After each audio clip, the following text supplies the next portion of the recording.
എന്താ ചെയ്യുന്നത്? ഞാൻ അക്ഷരങ്ങൾ പഠിക്കുകയാണ്. വായിച്ചു പഠിക്കാൻ ശ്രമിക്കുകയാണ്. അതിന്റെ ആവശ്യം എന്താ? വേണ്ട, അതിന്റെ ഒരു ആവശ്യവുമില്ല. ഈ സമയം നീ ആ പാടത്തു പോയി വല്ല പണിയും ചെയ്യാൻ നോക്ക്. അവന്റെ ഒരു വായന. Post post post. എനിക്കാണോ? നിങ്ങളുടെ പേരെന്താണ്?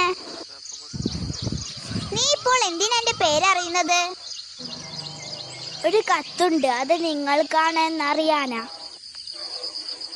എന്നാ പിന്നെ അത് ആദ്യം പറഞ്ഞൂടെ? എന്റെ പേര് രാമു. ആ, എന്നാ ഇത് നിങ്ങൾക്കുള്ള കത്ത് തന്നെ. ഇവിടെ ഒരു ഒപ്പിടോ.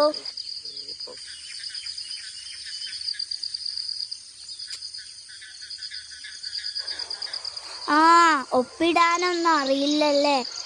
എന്നാ വെള്ളടിയാളം വെക്കാം.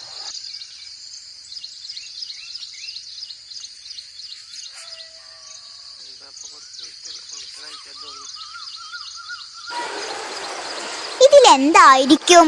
എനിക്കാണെങ്കിൽ വായിക്കാനും അറിയില്ല. ഇതിലെ വിവരം ഇപ്പോൾ ഞാൻ എങ്ങനെ അറിയാനാ? ഞാനിപ്പോൾ ആരോടാ ഒന്ന് ചോദിക്കാ?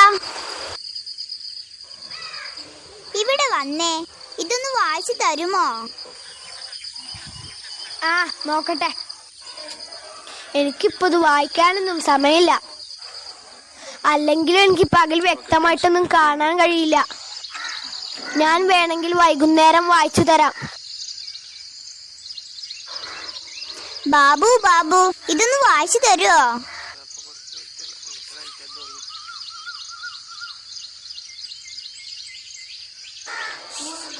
നീ എന്തായി നോക്കുന്നത്? അതൊന്ന് വായിക്കോ നീ. ഇത് വായിക്കാൻ വല്ല സിഗ്നലും വരുന്നുണ്ടോ നോക്ക. ഇതിലൊരു സിഗ്നലും ഇല്ല. ഇങ്ങോട്ട് തന്നെ അത്. വായിക്കാൻ അറിയില്ലെങ്കിൽ പറഞ്ഞാ പോരെ. സിഗ്നൽ ആണും പോലും സിഗ്നൽ.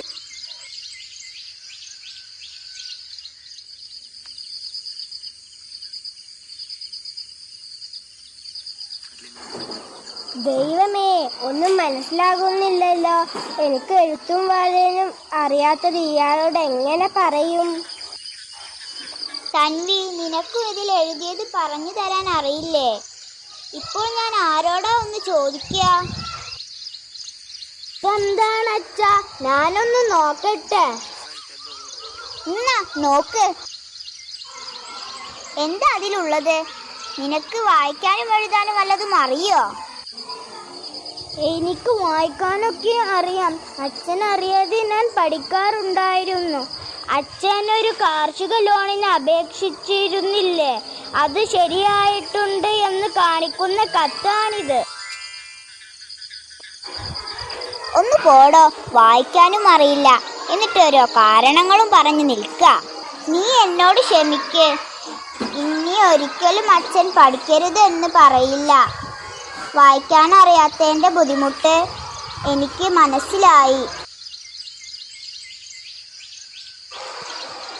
ഇനിയെങ്കിലും മക്കളെ നന്നായി പഠിപ്പിക്കുക. വിദ്യാഭ്യാസത്തിന്റെ വില ഇപ്പോൾ മനസ്സിലായില്ലേ? അതെ, എനിക്ക് മനസ്സിലായി. ഇനി ഞാൻ ആരോടും ഒരിക്കലും പഠിക്കരുതെന്ന് പറയില്ല. മക്കളെ വരൂ.